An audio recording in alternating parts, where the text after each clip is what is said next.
Hoy vamos a platicar de un tema de gran actualidad. Es un tema que involucra a dos países muy diferentes entre sí, pero que hoy comparten un problema muy grave. Estamos hablando de Taiwán y de Ucrania. Pero vamos a hablar primero de las diferencias que existen en estos países, entre ellos, y después vamos a comentar sus similitudes y la trascendencia del momento. Primero, Ucrania se encuentra en Europa, al sur de Rusia, tiene el Mar Negro, costas en el Mar Negro, y tiene frontera como con 8 países allá en Europa. Está en la orillita de Europa y poco después, un poco más hacia el este, ya está la frontera en la cual se llega a Asia, que no son los montes Urales. Taiwán, por otro lado, es una isla que está frente a China, ya en el extremo oriente, abajo de Japón, y pues tiene una ubicación privilegiada. Esas no son las únicas diferencias. La otra diferencia es que Ucrania es un país con muchas razas, idiomas, religiones, es un país complejo. Y por el otro lado, Taiwán es una pequeña isla, pero tiene un solo idioma, prácticamente una sola raza, que son los Han, los chinos, y pues tiene una uniformidad cultural muy grande. Ucrania tiene 43, casi 44 millones de habitantes, repartidos en 603,000 kilómetros cuadrados. Taiwán tiene poco más de la mitad de la población de Ucrania, 23 millones, pero en 35,000 kilómetros cuadrados, es decir, prácticamente 20 veces más chico que Ucrania y tiene poco más de la mitad de su población. Ucrania está ubicado en un cruce estratégico. En Europa del Este comparte frontera problemática, y ahorita esas de las similitudes con China, con una potencia militar que tiene ínfulas imperialistas, que es Rusia. Y además comparte frontera con Polonia, con Hungría, con Eslovenia, con Moldavia, hacia Europa, con Rusia, con Kazajstán. Y pues tenemos ahí que es un cruce estratégico, hay mucho comercio, pasan gasoductos. Y por otro lado, Taiwán, que está junto a China, ¿no? Es una isla que está junto a China o frente a China, bajo Japón. Y tiene una ubicación estratégica, más que por su comercio, porque está donde está el crecimiento económico más fuerte. Ucrania, por su lado, tiene el reconocimiento como país de toda la comunidad internacional prácticamente desde 1992, cuando se desintegró la Unión Soviética y pasó a ser un país independiente. Hablaremos un poco más de su historia más tarde. Y Taiwán tiene el reconocimiento de muy pocos países como país independiente. Algunos tienen relaciones comerciales, pero se enfrenta a un no reconocimiento como país, ya que China comunista, reclama que es parte de su territorio y evita que los demás países puedan tener relaciones diplomáticas. Dice, o es con Taiwán o es conmigo. Y muy pocos países han tomado la decisión de reconocer a Taiwán. Por otro lado, tenemos de qué depende su economía. Ucrania tiene una gran cantidad de recursos naturales. Por su extensión, tiene hierro, carbón, minerales, gas, petróleo, azufre, titanio, una serie de minerales muy importantes, pero además tiene una gran cantidad de tierra fértil y cultivable, por lo cual producen mucho de los productos para alimentarse y para exportarlos. Taiwán tiene una economía capitalista, tiene una economía muy dinámica, impulsada en la fabricación industrial, en el crecimiento tecnológico, exportaciones de productos electrónicos, maquinaria, incluso procesa petroquímicos. Entonces Taiwán le apuesta mucho a la industria y a la tecnología propias, ya que no tiene grandes recursos naturales, es pequeño, montañoso y pues no tiene tantos recursos. Ahora bien, vamos a hablar un poquito de la historia de cada uno de estos países y de estas naciones. Entonces, Ucrania surge ya como estado por ahí del siglo X, XI, ya en pleno medievo. Era poderosísimo, pero pues tuvo invasiones mongolas, pasó a formar parte de muchos, ha sido parte de una confederación polaca, con Lituania, con Rusia, por supuesto, y fue absorbida por el Imperio Ruso. Después de que colapsó Rusia en el 17 y que se crea la Unión Soviética, Ucrania se queda brevemente como país y tiene 4 años, más o menos del 17 al 20, como país independiente. Pero fue reconquistada y soportó un gobierno soviético que los mató literalmente de hambre. 8 millones de ucranianos en esas épocas, el famoso Holodomor, fueron asesinados y condenados a morir de hambre en 2 hambrunas, en la del 21-22 y en la del 32-33, estos inviernos terribles. Más de 8 millones de ucranianos muertos por los soviéticos. Más tarde, en la Segunda Guerra Mundial, fueron invadidos, por supuesto, por Alemania y luego, de alguna manera, invadidos de vuelta por los soviéticos y de nuevo perdieron casi 8 millones de habitantes más. Permaneció como parte una de las repúblicas socialistas soviéticas de la URSS y cuando colapsa la URSS, logra entonces la independencia en 1991. Poco a poco trata de crear una democracia, una economía, pero la herencia soviética fue muy difícil. En el 2004 hubo una revolución naranja, una revolución muy esperanzadora en la cual pacíficamente salieron con este color naranja muchos de los, sobre todo jóvenes, que obligaron a respetar una elección presidencial que se había ganado con fraude y lograron hacer que llegara un demócrata, Víctor Yanukovych. Y entonces en el 2006 ya llega un presidente que puede empezar a cambiar las cosas. Poco a poco va avanzando Ucrania democráticamente, se empieza a consolidar también económicamente, pero no contaban con Rusia. Rusia se acerca a Ucrania y empieza a reclamar que tiene derecho a una parte de Ucrania que es el sur, una península, la península de Crimea, muy importante estratégicamente y llena de recursos, y entonces empieza a tener muchísimos problemas. Incluso esta cuestión soviética provoca prácticamente una guerra civil con los rusos y prorrusos en el 2013-2014, las famosas protestas del Maidán. Entonces se empieza a colapsar un poco Ucrania, pierde territorio, tiene una serie de problemas políticos, de prácticamente una guerra entre los prorrusos y los proeuropeos. Y en el 2014, ya sin el territorio de Crimea, Poroshenko toma el poder y luego sucedido en el 19, hace poco, por Volodymyr Zelensky. Zelensky viene de la ciudadanía, es un actor que logra ser electo y que le toca ahora enfrentar un nuevo reto del que vamos a hablar. Esta invasión de la península de Crimea fue con un fraude y con una acción militar que hace Vladimir Putin, que dice que es para proteger a los rusos étnicos que vivían en esta parte de Ucrania.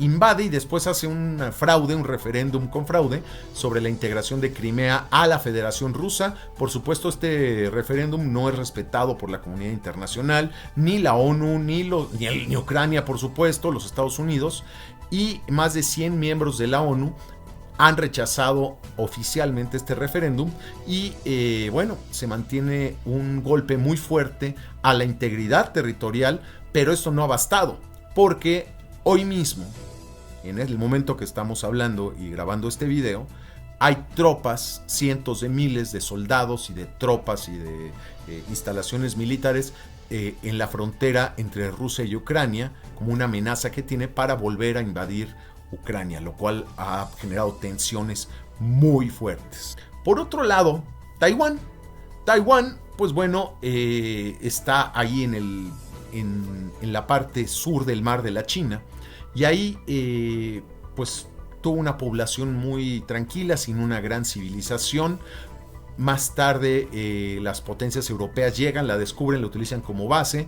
Taiwán formó parte del Imperio Español, y incluso los portugueses bautizan esta isla como Formosa, que quiere decir hermosa.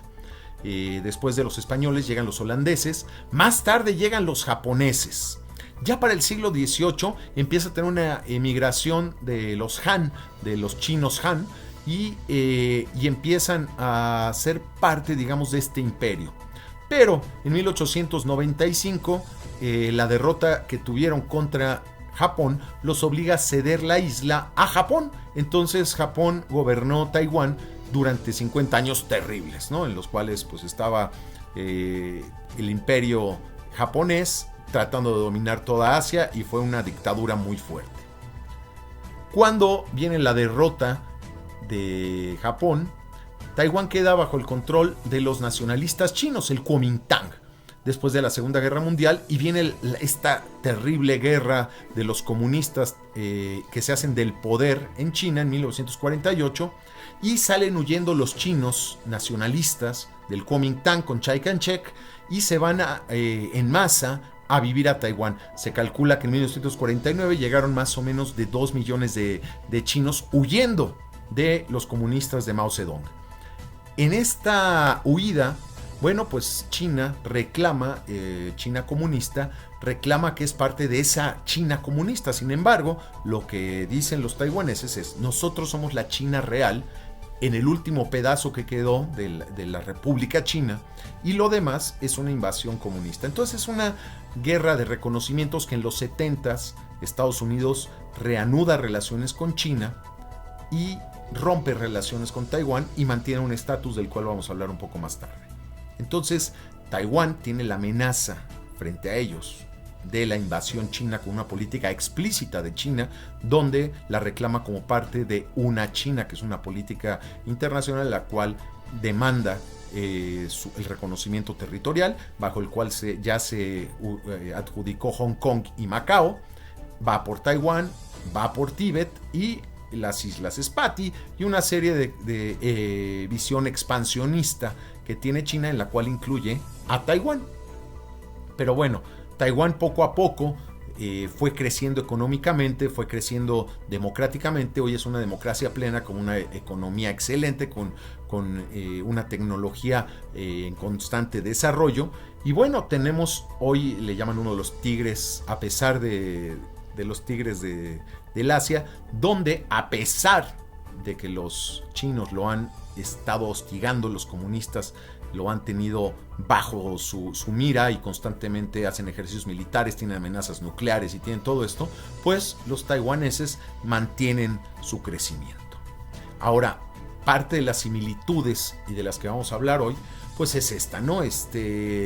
Ambos países surgen en el siglo XX. Ucrania surge 2 veces, independiente en el 17, que duró hasta el 21, y luego vuelve a ser independiente en 1991 y formó parte de la URSS. Taiwán surge como nación china en 1949. Han tenido problemas democráticos. Taiwán empezó siendo un gobierno autoritario, ya ha evolucionado poco a poco una democracia plena. Ucrania no ha podido tener una democracia tan plena, pero no ha tenido un gobierno tan autoritario. Ha tenido tropezones, fraudes, intervención de Rusia, intervención de cierto crimen organizado que viene con Rusia. Entonces, bueno, tenemos ciertos problemas democráticos, pero eso no quiere decir que no lo sean. Tienen como socios comerciales ambos muy fuerte a China, y por supuesto Ucrania tiene también a Rusia. Ambos países padecen el hostigamiento de una potencia imperialista. Ucrania tiene hoy mismo el hostigamiento, ya le quitaron una parte del territorio, quieren forzarla a más por parte de Rusia el día de hoy, y Taiwán tiene el problema de la explícita intención de China de asignarse Taiwán como parte integral de su territorio, que así lo reclaman. Taiwán se reconoce a sí mismo y todos los pobladores como un país independiente, y en ambos casos están teniendo un problema de una amenaza muy grave a su integridad territorial y a la seguridad de sus pobladores. Ambos son un pueblo en constante desarrollo, una constante mejora, han tenido una serie de desarrollo económico explosivo y grandioso el de Taiwán, torpe y lento el de Ucrania, pero hay una constante del desarrollo tanto político como económico. Algo que comparten también, y esto es grave, comparten también Taiwán y Ucrania, es el abandono de la solidaridad de Occidente. Ucrania hoy ha visto, cuando voltea a Europa a pedir ayuda, que Alemania voltea a ver a otro lado, que la Unión Europea no quiere meterse, la propia OTAN, que es la defensa, la alianza militar que podría ofrecerle su apoyo frente a Rusia, no se decide a tomar una posición, y los Estados Unidos, después de Afganistán, han decidido pues no tener involucramiento en otros países. Entonces también han tenido una serie de problemas para obtener el apoyo explícito de Estados Unidos. Lo más que han obtenido es decirle Estados Unidos y la Unión Europea que lo van a sancionar económicamente si toma acciones contra Ucrania, lo cual pues deja a los ucranianos bastante solos. En Taiwán, pues los ejercicios militares que hace China con aviones, con misiles, con barcos rodeando Taiwán, hostigándolo constantemente en el terreno diplomático, militar y político, pues los pone en una situación muy débil. Y hoy, pues esto es un compromiso que los Estados Unidos y países de la zona tienen con Taiwán, como lo son Japón, Corea del Sur, incluso las Filipinas. Hay una serie de apoyos ahí, y por supuesto el apoyo político de los Estados Unidos. Ahora vamos a hablar cómo está, pero también no tiene una claridad específica en la cual los Estados Unidos se involucren en la defensa de Taiwán. Ahora bien, también tienen en común un sentir patriótico, ¿no? Los taiwaneses se sienten patriotas, son patriotas de chinos que creen que están en lo correcto, en el lado correcto de la historia, están teniendo desarrollo político, desarrollo económico, están teniendo libertades que amenazan los comunistas de este monstruo terrible de 1.300 millones de habitantes que está gobernado por los comunistas. Y por el otro lado, los ucranianos pues tienen este reto frente al imperialismo ruso, que los considera casi parte de su zona de influencia, no permite que nadie se acerque, pero además ahora quieren tomarlos. Entonces, el día de hoy tenemos una serie de problemáticas muy serias. La circunstancia de Ucrania: desde 1994 hubo un memorándum de Budapest firmado por Rusia, los Estados Unidos, Inglaterra y Gran Bretaña, que se comprometen a respetar la independencia y soberanía de Ucrania y sus fronteras, y abstenerse de toda amenaza a uso de la fuerza, lo cual Rusia ya incumplió con la invasión de Crimea, y que ha violado esto. Sin embargo, ahí está impune la invasión de Crimea. A partir del año pasado, 2021, el apoyo material que está dando Rusia a personas dentro de Ucrania para que se separen y sean separatistas, gente prorrusa, pues incluso tienen un frente de 250 millas, que es conocida como la línea de contacto. Hay un alto al fuego y una guerra no declarada, pero hay intercambio de fuego. Hay cerca de 14,000 personas que han perdido la vida en estos enfrentamientos. El ejército ucraniano pues está tratando de juntar armas, de juntar más ejércitos, está tratando de motivar a sus soldados y todo, pero aún así las fuerzas armadas rusas son muy, muy superiores a las ucranianas, que además pues se las están viendo solos, ¿no? Por el otro lado, en Taiwán pues hay una ley de relaciones con Taiwán firmada con los Estados Unidos, en la cual se establece que Estados Unidos le proporcionará a Taiwán armas defensivas y se mantiene cerca para resistir a los comunistas. Entonces es una especie de acuerdo no muy claro, muy ambiguo, en el cual Estados Unidos se pone del lado de Taiwán para ayudarlo a su defensa, para buscar la seguridad social y económica del pueblo de Taiwán. Entonces son dos naciones, dos pueblos, dos países enfrentando a potencias imperialistas, potencias que quieren conquistarlos, dominarlos, imponer su sistema, el sistema chino comunista en Taiwán, y el imperio ruso, que quiere agrandarse a costa de los ucranianos y adquirir tanto su posición estratégica como sus recursos naturales, que son muy, muy amplios. Hoy la comunidad internacional tendría que estar claramente del lado de los ucranianos, del lado de los taiwaneses, en contra de estas potencias, y tenemos que denunciar que esta ambición que tienen tanto Rusia como China es ilegítima, es inmoral, es ilegal y además pone en riesgo no solo la soberanía y la legalidad de esos países, sino la vida de miles o de millones de personas, ya que quieren optar por una actuación militar, y sabemos que una guerra cobra la vida normalmente de los inocentes. Esto es hasta el momento lo que está pasando en países hermanados por una amenaza, Taiwán y Ucrania.